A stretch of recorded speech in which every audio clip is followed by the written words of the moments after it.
alaka waliyo hamala hamala kumaga alaka waliyo hamala hamala kumaga shaygan hamala deyavo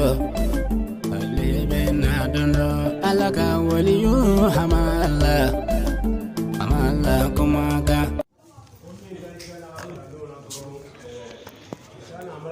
bara minnu d'a ma ala bato cogoya minnu d'a ma dɔrɔn an k'an cɛsiri olu kɛli la k'o de ka ɲi siyana ka kalandenw na. نعم شيخنا اصلح فيهم ولا وفاق ko min ka ɲi siyana ka kalandenw fɛn na dɔrɔn kalandenw ka bɛn ka kɛ kelen ye k'o de ka ɲi siyana ka kalandenw na. للشيخنا جماعة الله واحدة ما عنده جماعتين ولا ثلاثة ولا أربعة. ko siyana amadu amaola ka kalandenw ko jamakulu kelen de don ko jamakulu fila tɛ saba tɛ ko jamakulu kelen pewu de ye siyana amadu ka kalandenw ye. إذن كل جماعة تشكلها هي اللي صالحة. كل جماعة وحدها نتلامس شكلنا صالحة. كنا كرا جما siyana ka kalanden jama min kɔnɔ i bɛ ka i k'i dama jama ye i dan na n'a kɛra i kɔnɔ k'a fɔ ko o de cɛ ka ɲi. صالحة لا جماعة شيخنا اللي ظاهر انها جماعة شيخنا.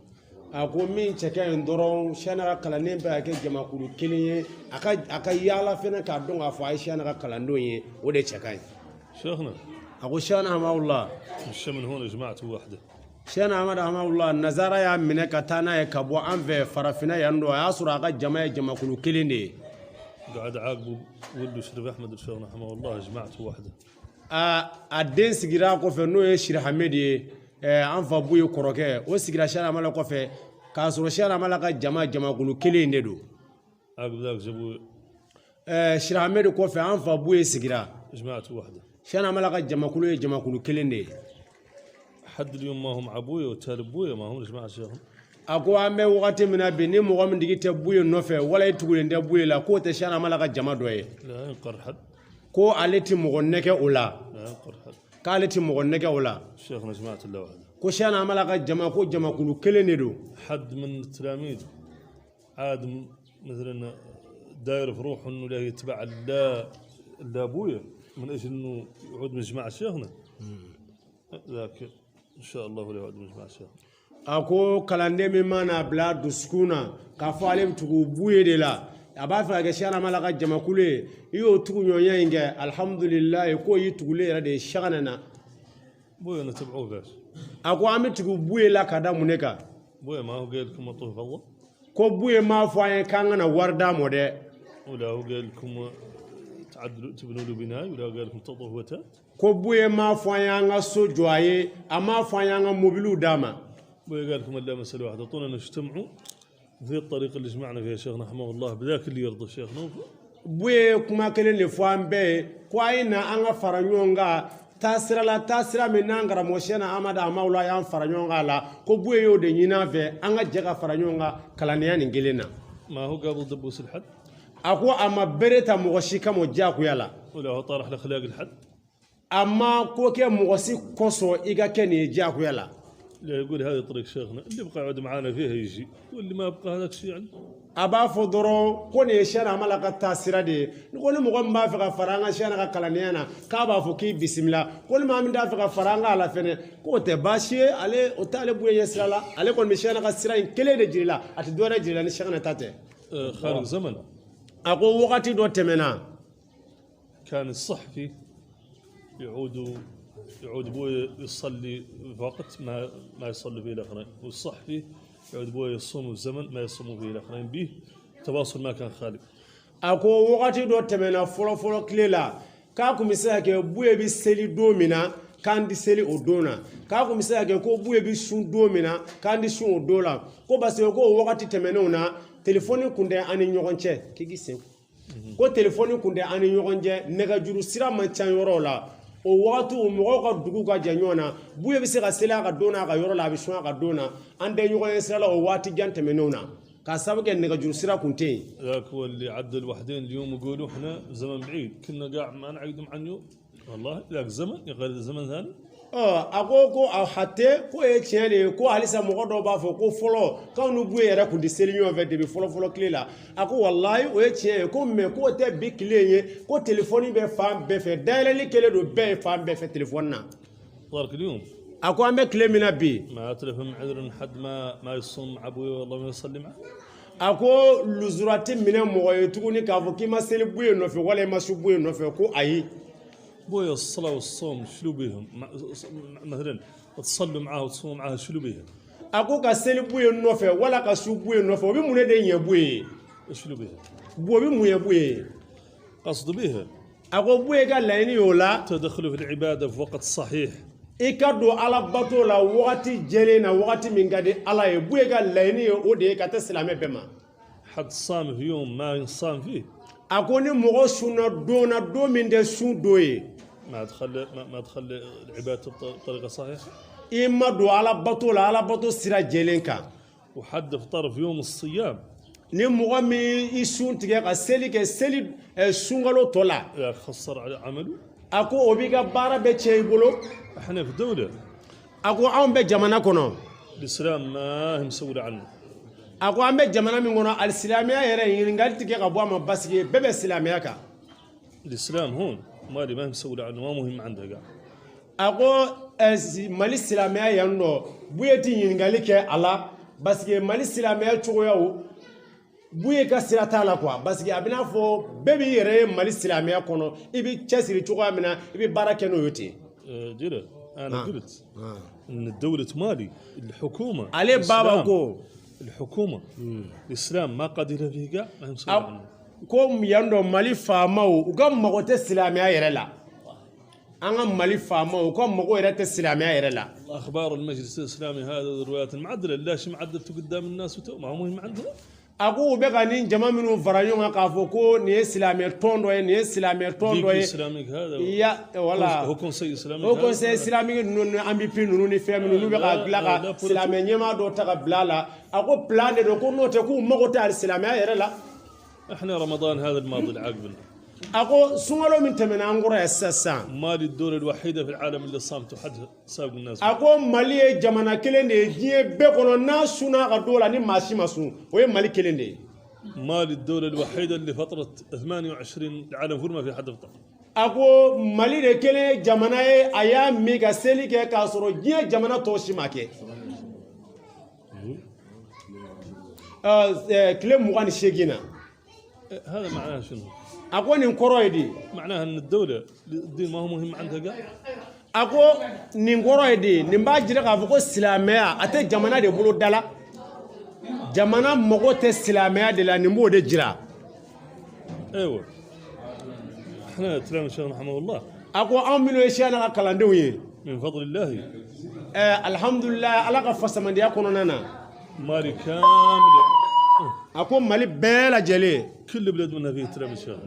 mali bɛɛ lajɛlen shana ka kalanden bɛ fa bɛɛ lajɛlen fɛ mali kɔnɔ yan mali fazi tɛ yen ko shana ka kalanden tɛ yɔrɔ min na ولا له ينشاف الشهر في بليده من مالي ما شافه تلاميذ الشيخ ako a tɛ se ka kɛ ko kalo bi ye mali kɔnɔ fa dɔ fɛ ko shana ka kalanden dɔ ma ye k'o tɛ se ka kɛ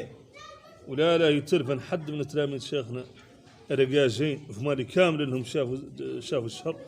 يتلفن على ابويا بها ما صار والله افطر ako wa fɛnɛ kalanden fila tɛ se ka kɛ k'u ye kalo ye yɔrɔ la tiɲɛ kan k'u ye telefɔni ci bu ye mɔ tiɲɛ na ko kalo yera ko ni k'u ye ma sun wala a ma seli الى نعود الشهر تقول الدوله انه شاف ko ni kalo kɛra ko jamana de b'a fɔ ko kalo yera 20 مليون من العالم 20 مليون من البشر ما مليون mugan jamakulu cɛ la ما يشوف منه الشهر ما هو رجاجين والله لا ko maa si se ka kalo ye maa miliyɔn mugan cɛ la fo n'a kɛra maa fila dama ye ولين لو قدر هم اللي ما ينجبروا ko n'o o maa fila fɛnɛ ɲinina telefɔni na ko yala aw ye kalo ye k'i t'o maa fɛnɛ sɔrɔ k'o jɔ o la k'o y'a ye فاتوا هون قالوا لنا ko الشهر a tɛmɛna sisan k'a fɔra an ye شافوا راجل البلاد الفلانيه ko a fɔra ko karisa ye kalo ye nin dugu in na ورقم تلفونه ده هو a ka telefɔni nimoro fɛnɛ bilalen don تلفونوا عليه mɔgɔw y'a ka nimoro ta ka telefɔni caman قالوا انهم جبروه فلانه عنده شيء من البقر هوك شهر حدود كدوا k'u y'a sɔrɔ ko fila dɔ don k'a bɛ Côte d'Ivoire frontière la a bɛ misigɛn na a ka baganw b'a bolo ye قال له ما شاف الشهر ولا ما هو عالم به a ko k'ale yɛrɛ ma kalo ye ale tɛ kalo ko kalama yɛrɛ اعطاه رقم واحد ثاني k'u ye nimoro wɛrɛ bila tuguni تلفونوا عليه u ye telefɔni ci nimoro in ma قاعد في كوتشالا مسيحي قال له شهر ما مسؤول عنه a ko ale o sigilen don Kucala o ye chrétien yɛrɛ o ko k'ale yɛrɛ mɔgɔ tɛ kalo ko la yɛrɛ o ye chrétien yɛrɛ معناها ako nin kɔrɔ لأن نعود إحنا تلاميذ شيخنا نبقى شي منصف وحق ko n'a y'a sɔrɔ anw kalandenw an bɛ fɛn fɛn min ye tiɲɛ ye an bɛ tiɲɛ de kɔ إلى نعود الشهر عاد يلا يلود له na kalo n'a surunyana an ka ɲinini kɛ a la كامل خرصول ni kalo surunyana kalo ɲini mana se ko bɛɛ lajɛlen ka kalo ɲini tiɲɛ n'a kalanden bɛɛ ka kalo ɲini إلى نشوفوه ni kalo yera نشوف الزاوية اللي حلانا i ka taa zawiya la ni zawiya min ka surun ونشوف الإمام هذا فلان وفلان وفلان شافوا الشهر i ka taa fɔ zawiya alimami ɲɛna ko karisa ni karisa de ye kalo ye يتلفن الإمام على إنه ko o zawiya alimami bɛ telefɔni ci ɲɔrɔbu ye ma ما خارج بلاد اليوم ما في رزق a ko yɔrɔ si tɛ yen bi ko rezo tɛ sɔrɔ yen بلاد ما في رزق لين تركب دراجة 15 كيلو ولا 10 كيلو أنت تجيب الرزق a ko ni rezo ma sɔrɔ i ka yɔrɔ la ni yɛlɛla moto kan ka kulo 10 boli wala kulo 15 i bɛ rezo sɔrɔ هذا هو اللي بويا قال a ko o de kosɔn bu ye ko إلين الحق منوي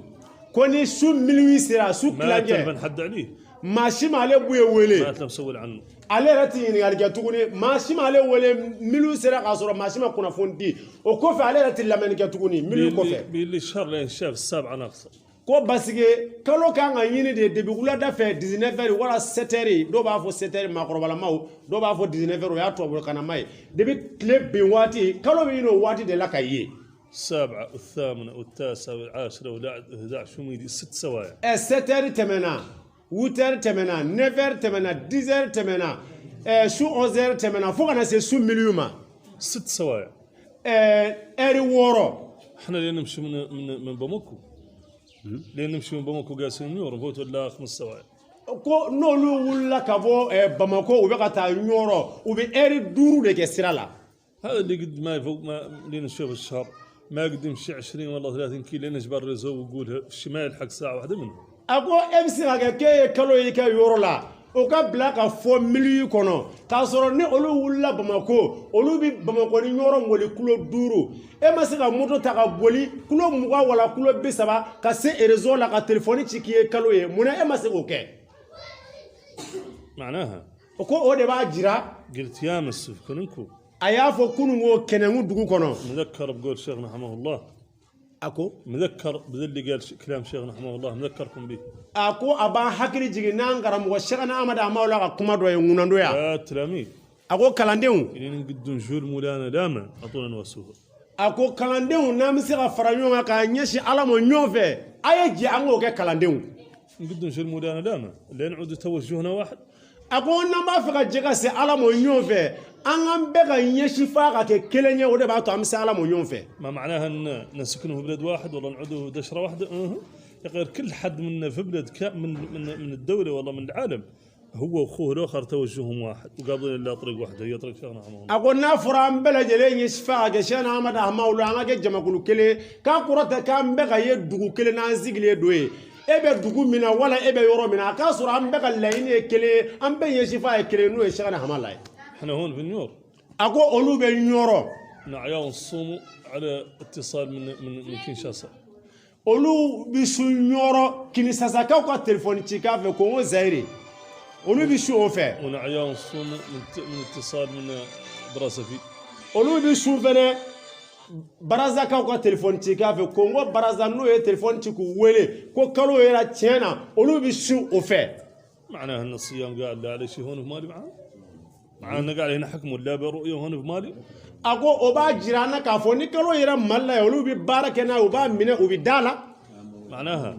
a ko o kɔrɔ يا تلاميذ شيخنا ko Sɛgana kalandenw kan ka kɛ اعطونا نعود الا في توجه واحد خلف محمد وشيخنا رحمه الله لطريق ابو شيخنا رحمه الله a ko a ye jɛ an ka kɛ kelen ye an ka kɛ jamakulu kelen ye an ka jɛ an ka tugu buye la n'o ye Sɛgana Amadu Amaola ka sira kilenlen ye رمضان هو قريب a ko sunkalo surunyana a bɛ ka na سابقوا بنهارين ولا ثلاثه a ko ka ko sunkalo ye tile 2 wala tile 3 كل زاويه a ko zawiya bɛɛ lajɛlen تدير كريدت تلفون وتتاهب i ka crédit k'i ka telefɔni na i k'i labɛn وتدير اسانس ودراجه وتجهزها i ka isaje k'i ka moto la fɛnɛ i k'a labɛn ونخرصوا كاملين للشهر ko bɛɛ lajɛlen ka kalo ɲini الى نشوفوه ni kalo yera اذا عاد رزومه هون والله ما هو مانع ni rezo ti fe wala ga rezo mai kusube دراجة ندير عليها حد يدفع شرب ليده فيه رزق moto ta ga isa ga la ga buri ka ta yoro la rezo be yoro mina na kai ويتصل على النور ويقول شفنا الشهر iga telefoni ci ka ta yoro iga ba ko an ye kaloye الى نعود هذا الجو هون في البلاد ما هو صافي دولار البلاد ثاني صافي ako na soro munda be aw ka yoro la kene jelente iba soro dugu wora be muntan to la o kene jeledu احنا كنقد نعود من خاي الى كيتا الى سيغاسو الى موبتي الى كامل الى النيونو الى النواره اذا كان ما شاف ليش معقول ako yala abise ka ke kaye moti sigaso nara ni yoro nunu bela jere kono ko kalo maye yoro si obise ka ke ما خارج بلاد هون في مالي لين شاف في الشهر ما شافوا تلام الشيخ ako yoro ted mali kono ya no de ka ko kalo be ye no ko kalo yira ko shana ka kala ne do maye ko de se ka ke غير يواجع شي من الناس agonga kechugo ya do be ko mo do be اتفاق مع شيخنا ما هو فاهمه ما هو مرطوقع ka tugu shagana la ka be shar ka shagana mina ka baraka na mo do rumo chugo ya famu ya يعود باصحابه من وهابيين والله غيرهم يختار على اخلاقهم ويصوم ويختار على اخلاقهم ويصلي ako abiso abalema do be olu e wahabi oye olu kanu koso wala olu jeyonya koso ka adamadiya gleni mo ni yon che koso ka ba fu ka bi su olu no fe o sira koso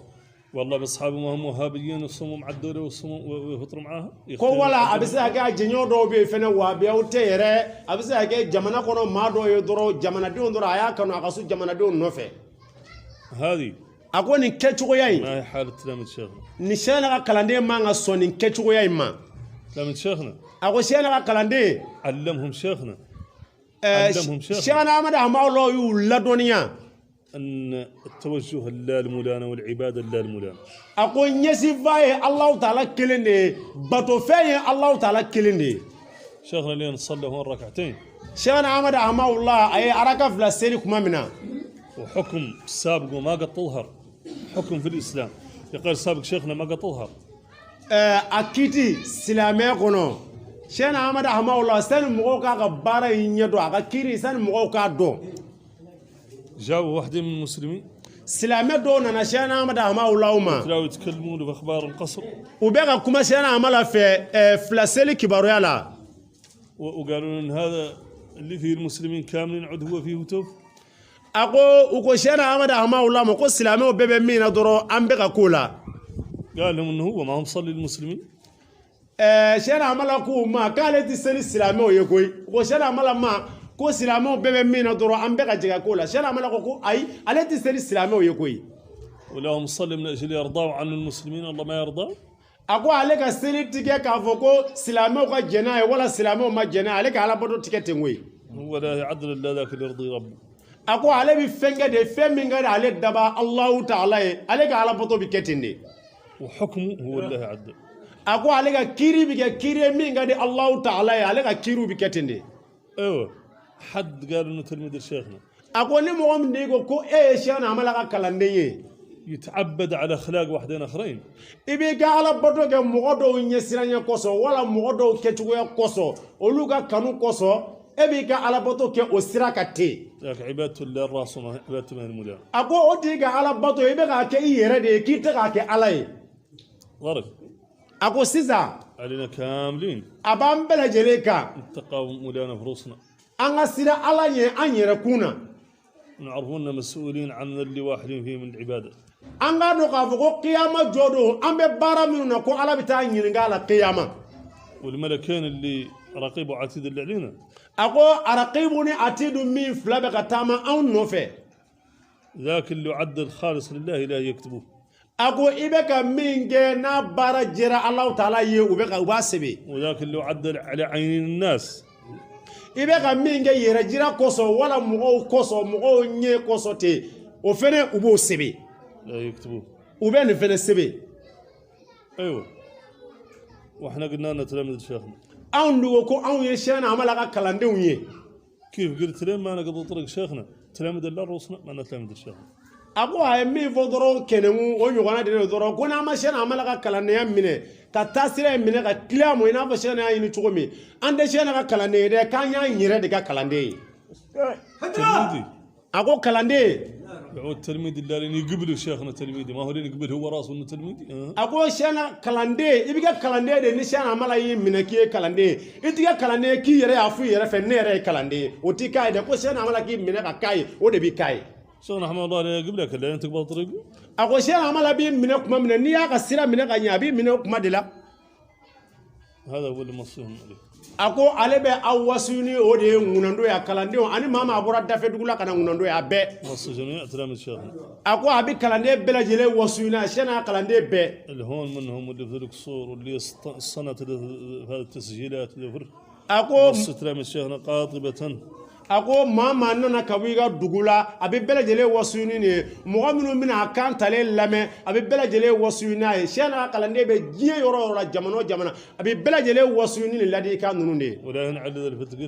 ako a bɛna segin a ye min fɔ a bɛna segin a kan شيخنا مشي هون جماعة ولا وحده ko sɛnɛ amala taara ka bɔ yen a ka jama ye kelen ye ذيك الجماعة خلاها هون وعليها شرح أحمد الشيخنا لا جماعة واحدة a taara k'a to an fa sira hamedi bolo n'o ye bu ye kɔrɔkɛ ye jamakulu ye kelen ye ذيك الجماعة هي عليها محمد الشيخ رحمه الله لا جماعة واحدة o jamakulu kelen an fa bu ye de sigilen filɛ o jamakulu kelen kunna jamakulu kelen de don fila tɛ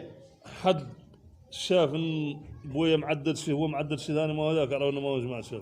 a ko maa min tigi maa n'a ye bu ye bɛ ka ko dɔ kɛ e fana bɛ k'i ta kɛ k'a danna o kɔrɔ ye k'e ma fara siyɛn na a ma la ka jama kan الله هو القايل a ko ale de bɛ a b'a fɛ ka nin de fɔ an ye اللي باقي يعدل هو جماعة الراس وشاك انه جماعة شيخنا ذاك شيء يعني يعدله هو a ko ni maa min tigi b'a fɛ ka ko kɛ i yɛrɛ ka jama ye i hakili la ko ye siyɛn na a ma la ka jama ye k'i k'a kɛ dɔrɔn ko i kungo de y'i bolo هو الشيطان a ko setanɛ اللي انت يضل المسلم n'a b'a fɛ ka alisilamɛ fili ما يضل انه مش يعدل شيء انه الكفر هو يقولوا اللي عدلت هو صالح a ko a t'i bila kafiriya baara la o a b'a f'u ye i dusukun na k'i bɛ ka min kɛ k'o de ka ɲi n'o tɛ a tɛ taa kafiriya ko dɔ ta ka s'i ma k'i k'o kɛ dɛ a bɛ n'i dusukun na k'a f'i ye k'i yɛrɛ bɛ ka min k'i yɛrɛ fɛ k'o de ka ɲi sitanɛ b'o de kɛ mɔgɔ la ولذلك قال مولانا في القرآن الكريم ان الشيطان يزين للناس سوء اعمالهم a ko o kosɔn ko ala y'a fɔ kuranɛ kɔnɔ ko sitanɛ bɛ maa ka baara jugu cɛ ɲɛ i ɲɛ kɔrɔ اخر دعوانا الحمد لله رب العالمين a ko an ka duwawu laban o ye alihamudulilayi rabbil alamina de ye a ko mɔgɔ minnu nana bɛɛ ka muso ni cɛw bɛɛ ka duwawu minɛ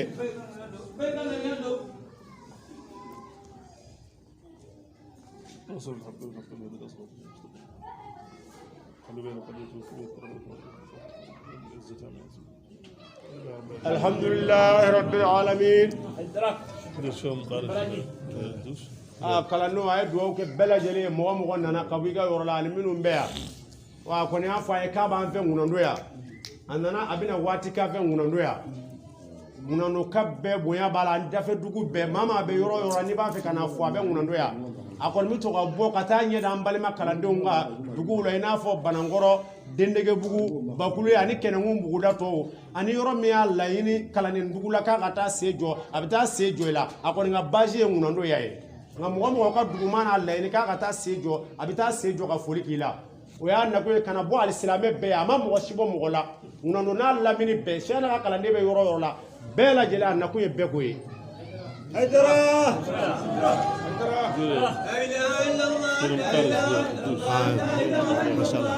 a ye zikiri kɛ kɛ